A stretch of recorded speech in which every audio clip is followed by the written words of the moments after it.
नमस्कार प्रिय विद्यार्थियों। तो आइए आप लोगों का टॉप 20 करंट अफेयर्स क्लास में बहुत बहुत स्वागत है। तो चलिए शुरू करती हूँ। ये रहा पहला प्रश्न आप लोगों के सामने। हाल ही में केरनी और अमेजन पे द्वारा हाउ अर्बन इंडिया फेज शीर्षक से किए गए एक संयुक्त अध्ययन के अनुसार भारत का खुदरा डिजिटल भुगतान 2030 तक दोगुना होकर कितना हो जाएगा। तो यह दोगुना होकर कितना हो जाएगा बच्चों? 7 ट्रिलियन डॉलर, 10 ट्रिलियन डॉलर, या फिर 15 ट्रिलियन डॉलर, या फिर 5 ट्रिलियन डॉलर। तो यह कितना हो जाएगा दोगुना होकर? यह 7 ट्रिलियन डॉलर हो जाएगा, 7 ट्रिलियन डॉलर। अब आइए अगले प्रश्न को देखते हैं।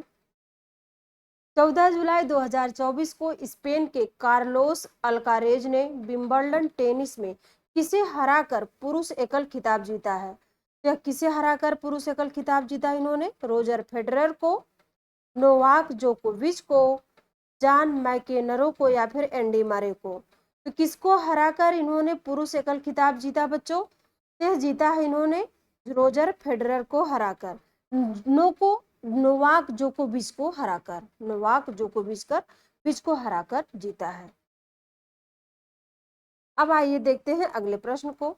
14 जुलाई 2024 को केंद्रीय गृह एवं सहकारिता मंत्री अमित शाह ने किस राज्य के सभी 55 जिलों में 486 करोड़ रुपए की लागत से बनाए गए प्रधानमंत्री कॉलेज ऑफ एक्सीलेंस का उद्घाटन किया है? तो अमित शाह ने किस राज्य के सभी 55 जिलों में 486 करोड़ रुपए की लागत से प्रधानमंत्री कॉलेज ऑफ एक्सीलेंस का उद्घाटन किया उन्होंने? राजस्थान में, गुजरात में, मध्य प्रदेश में, या फिर उत्तर प्रदेश में? तो किस राज्य में इन्होंने उद्घाटन किया है बच्चों? तो यह किया है इन्होंने मध्य प्रदेश में इसका उद्घाटन किया है, मध्य प्रदेश। अगला प्रश्न। इंदौर ने किस अभियान के तहत एक दिन में 11 लाख पौधे लगाकर हाल ही में वर्ल्ड रिकॉर्ड बनाया है? तो 11 लाख पौधे लगाकर हाल ही में जो वर्ल्ड रिकॉर्ड बनाया है, किस अभियान के तहत? एक पेड़ माँ के नाम, हरित इंदौर, पौधे लगाओ जीवन बचाओ, या फिर पर्यावरण संरक्षण अभियान। तो इस अभियान के तहत किस नाम से यानी वर्ल्ड रिकॉर्ड बनाया है, किस एक दिन में 11 लाख पौधे लगाकर? यह है एक पेड़ माँ के नाम से, एक पेड़ माँ के नाम। अगला प्रश्न आइए देखते हैं। केंद्रीय नागर विमानन मंत्री किंजरापू राममोहन राय नायडू ने 15 जुलाई 2024 से सभी विमानों और विमान इंजन की कल पुर्जों पर कितने प्रतिशत की दर से एक समान IGST लागू करने की घोषणा किया है? तो कितने प्रतिशत की?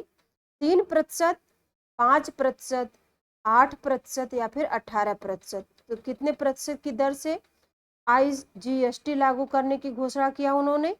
तो यह है 5%, 5% की दर से। अब आइए अगले प्रश्न को देखते हैं। 12 जुलाई 2024 को केंद्र सरकार ने किस दिन को संविधान हत्या दिवस के रूप में मनाने का फैसला लिया है? केंद्र सरकार ने किस दिन को संविधान हत्या दिवस के रूप में मनाने का फैसला लिया? 24 जून को, 25 जून को, 26 जून, या फिर 27 जून को? किस जून को संविधान हत्या दिवस के रूप में मनाने का फैसला लिया गया बच्चों? यह है आपका 25 जून को फैसला लिया गया है। अगला प्रश्न। 12 जुलाई 2024 को किस देश के प्रधानमंत्री पुष्प कमल दहल प्रचंड ने विश्वास मत खो दिया है? नेपाल ने, म्यांमार ने, बांग्लादेश के, या फिर श्रीलंका के? तो किस देश के प्रधानमंत्री पुष्प कमल दहल प्रचंड ने विश्वास मत खोया है? तो यह है नेपाल के। अगला प्रश्न। 12 जुलाई 2024 को किस तेज गेंदबाज ने अंतर्राष्ट्रीय क्रिकेट से संन्यास लिया है? तो ये अंतर्राष्ट्रीय क्रिकेट से संन्यास लेने वाले कौन से तेज गेंदबाज हैं? मिचेल स्टार्क, या फिर डेल स्टेन, या फिर ट्रेंट बोल्ट, या फिर जेम्स एंडरसन? किसने अंतर्राष्ट्रीय क्रिकेट से संन्यास लिया बच्चों? ये लेने वाले हैं संन्यास आपके जेम्स एंडरसन, जेम्स एंडरसन। अगला प्रश्न, 11 जुलाई 2024 को संयुक्त राष्ट्र के आर्थिक एवं सामाजिक मामलों के विभाग द्वारा प्रकाशित विश्व जनसंख्या संभावना 2024 रिपोर्ट के अनुसार भारत की जनसंख्या किस दशक में अपने चरम पर पहुंचेगी? किस दशक में अपने चरम पर पहुंचेगी भारत जनसंख्या? 2040 के दशक में, 2050 के दशक में, या फिर 2060 के दशक में, या फिर 2070 के दशक में? तो यह अपने किस जनसंख्या किस दशक में अपने चरम पर पहुंचेगी बच्चों? यह पहुंचेगी 2060 के दशक में, 2060 के दशक में। अगला प्रश्न, 10 जुलाई 2024 को सुप्रीम कोर्ट ने आपराधिक प्रक्रिया संहिता यानी सीआरपीसी की किस धारा के तहत तलाकशुदा मुस्लिम महिलाओं को भरण पोषण की हकदार माना है, यानी भरण पोषण को हकदार माना है उसके लिए? धारा 124, धारा 125, धारा 126 या फिर धारा 127? किस धारा के तहत में माना गया बच्चों? यह धारा है आपका धारा 125 के तहत, धारा 125 के तहत माना गया है। अगला प्रश्न, झारखंड के उच्च एवं तकनीकी शिक्षा मंत्री चंपई सोरेन ने किस स्थान पर शारीरिक रूप से विकलांग व्यक्तियों के लिए पूर्वी भारत का पहला विश्वविद्यालय बनाने के प्रस्ताव की घोषणा किया है? तो विकलांग व्यक्तियों के लिए पहली बार, यानी शारीरिक रूप से विकलांग व्यक्तियों के लिए पूर्वी भारत का पहला विश्वविद्यालय रांची में, हजारीबाग में, जमशेदपुर में या फिर बोकारो में? यह प्रस्ताव कहाँ पारित हुआ बच्चों? यह है रांची में प्रस्ताव पारित किया गया, रांची में। अगला प्रश्न, नीति आयोग ने किस शिक्षण संस्थान के सहयोग से ई फास्ट इंडिया पहल के हिस्से के रूप में नीट गियर शिफ्ट चैलेंज के शुभारंभ की घोषणा किया है? आईआईएम अहमदाबाद के सहयोग से, आईआईएम बेंगलुरु की सहायता से, या फिर एमआईटी रांची की सहायता से, या फिर आईआईटी दिल्ली की सहायता से? तो नीट गियर शिफ्ट चैलेंज का शुभारंभ घोषणा किस पहल के तहत किया गया बच्चों? यह है आपका आईआईएम बेंगलुरु के सहायता से, आईआईएम बेंगलुरु की सहायता से। अगला प्रश्न ये रहा आपके सामने, केंद्र सरकार ने किसे भारत संचार निगम लिमिटेड यानी बीएसएनएल का नया अध्यक्ष एवं प्रबंध निदेशक नियुक्त किया है? किसे? दलीप संघानी को, राजीव महाजन को, सुनील देवधर को, या फिर रॉबर्ट जेरार्ड रवि को? तो किसको निदेशक नियुक्त किया बीएसएनएल का नया अध्यक्ष बच्चों? तो किसको नियुक्त किया गया? रॉबर्ट जेरार्ड रवि को, रॉबर्ट जेरार्ड रवि को। अगला प्रश्न, किस देश के राष्ट्रपति गीतानस नौसेना ने 12 जुलाई 2024 को दूसरे कार्यकाल के लिए शपथ ग्रहण किया है? जाम्बिया, बेलारूस, लिथुआनिया या फिर पोलैंड? तो किस लिए यह दूसरे कार्यकाल के लिए शपथ ग्रहण किसने किया है राष्ट्रपति के रूप में 12 जुलाई को? यह कौन है बच्चों? यह लिथुआनिया, लिथुआनिया के राष्ट्रपति।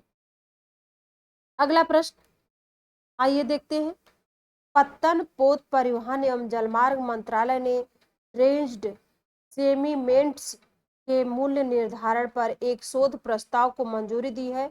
इस परियोजना को किस संस्थान द्वारा 3 वर्षों की अवधि में क्रियान्वित किया जाएगा? भारतीय प्रौद्योगिकी संस्थान दिल्ली को, भारतीय प्रौद्योगिकी संस्थान बॉम्बे को, या फिर राष्ट्रीय प्रौद्योगिकी संस्थान सिलचर को, या फिर भारतीय प्रौद्योगिकी संस्थान रुड़की को? तो किसको इस परियोजना के संस्थान द्वारा 3 वर्षों की अवधि में क्रियान्वित किया जाएगा बच्चों?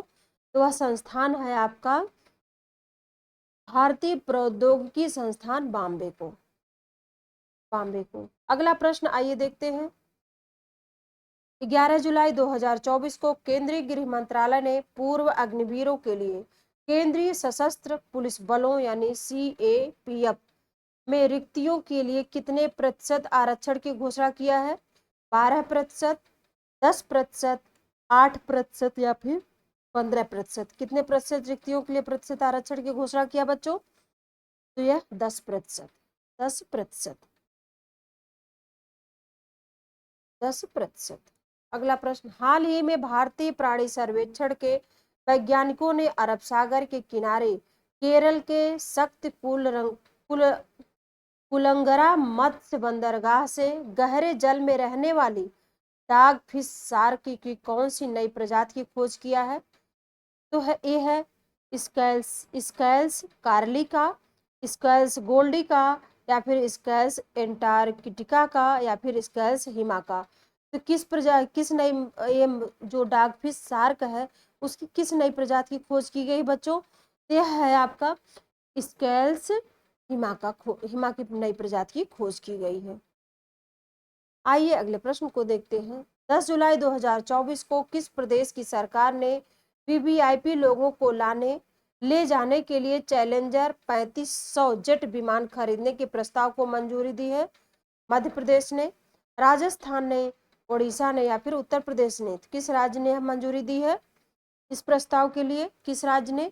यह है आपका मध्य प्रदेश। मध्य प्रदेश ने मंजूरी को प्रस्ताव को मंजूरी दिया है, मध्य प्रदेश ने। अगला प्रश्न, विश्व युवा कौशल दिवस किस तिथि को मनाया जाता है? 15 जुलाई को, 13 जुलाई को, 3 जुलाई को, या फिर 20 जुलाई को? तो विश्व युवा कौशल दिवस किस तिथि को मनाया जाता है बच्चों? यह मनाया जाता है 15 जुलाई को। 15 जुलाई को, 15 जुलाई को प्रत्येक वर्ष मनाया जाता है। अब आइए देखिए आज का आखिरी सवाल। 10 जुलाई 2024 को प्रस्तुत राजस्थान के पूर्ण बजट में वित्त वर्ष 2025 के लिए कितना व्यय प्रस्तावित किया गया? तो कितना व्यय प्रस्तावित है 25 के लिए बच्चों? 4.95 लाख करोड़ रुपए, या फिर 2.95 लाख करोड़ रुपए, या फिर 3.50 लाख करोड़ रुपए, या फिर 4.50 लाख करोड़ रुपए? तो कितना व्यय प्रस्तावित किया गया बच्चों? यह है आपका 4.95 लाख करोड़ रुपए। 4.95 लाख करोड़ रुपए प्रस्तावित किया गया। तो बच्चों ये था आज का टॉप 20। तो आप लोग इसको देखते रहिए, पढ़ते रहिए, स्वस्थ रहिए। फिर मिलूंगी अगले टॉप 20 क्लास में। तब तक के लिए नमस्कार।